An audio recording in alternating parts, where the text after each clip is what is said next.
हाय, hello, नमस्कार. कसे आहात सगळे? आज आपण बघणार आहोत पुण्यातील सर्वात मोठं आणि जागृत देवस्थान असलेलं सेनापती बापट रोडवरील चतुःशृंगी मंदिर. पुण्यात जसा गणेशोत्सव साजरा केला जातो, त्याच उत्साहात नवरात्रोत्सव पण साजरा केला जातो. या मंदिराच्या नावाचा पहिला शब्द चतुर म्हणजे चार आणि म्हणून चतुःशृंगी म्हणजे चार शिखरे असलेला पर्वत. मंदिर खूप मोठं असून 90 फूट उंच आणि 125 फूट रुंद आहे. हे मंदिर शक्ती आणि विश्वासाचे प्रतीक आहे. मंदिर सेनापती बापट रोडवरील टेकडीवर आहे.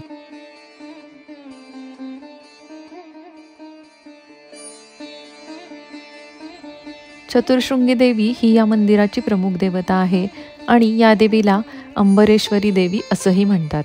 पुण्याच्या मध्यभागी असलेलं हे मंदिर उंचावर आहे. देवीला जाण्यासाठी भरपूर पायऱ्या चढाव्या लागतात. या मंदिरात गणपतीचे देखील मंदिर आहे. या मंदिराच्या देखभालीचे काम चतुःशृंगी देवस्थान ट्रस्टकडे सोपवण्यात आले आहे. हे मंदिर शक्ती आणि विश्वासाचे प्रतीक मानले जाते. अनेक पुणेकरांची या देवीवर मोठी श्रद्धा आहे. देवीच्या दर्शनासाठी दरवर्षी जगभरातून लोक येतात. धार्मिकदृष्ट्या या मंदिराला खूप महत्त्व असून ज्येष्ठ नागरिकही 100 ते 150 पायऱ्या चढून देवीच्या दर्शनासाठी येतात.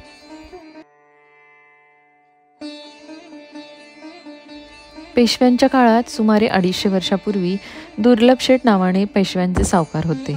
ते पेशव्यांच्या मोहिमांना कर्ज द्यायचे. नाशिकच्या वणीच्या सप्तशृंगी मातेचे परमभक्त होते. प्रत्येक चैत्र आणि अश्विन पौर्णिमेच्या दोन्ही नवरात्र उत्सवात हे सावकार त्या काळी प्रवास करून दर्शनासाठी जायचे आणि देवीची सेवा करायचे.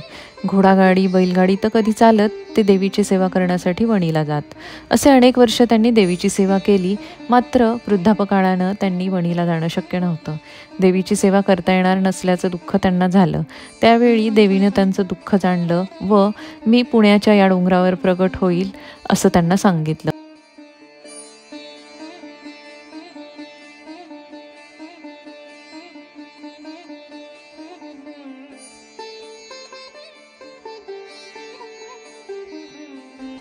आणि हीच सुंदर अशी चतुःशृंगी माता इथे प्रकट झाली.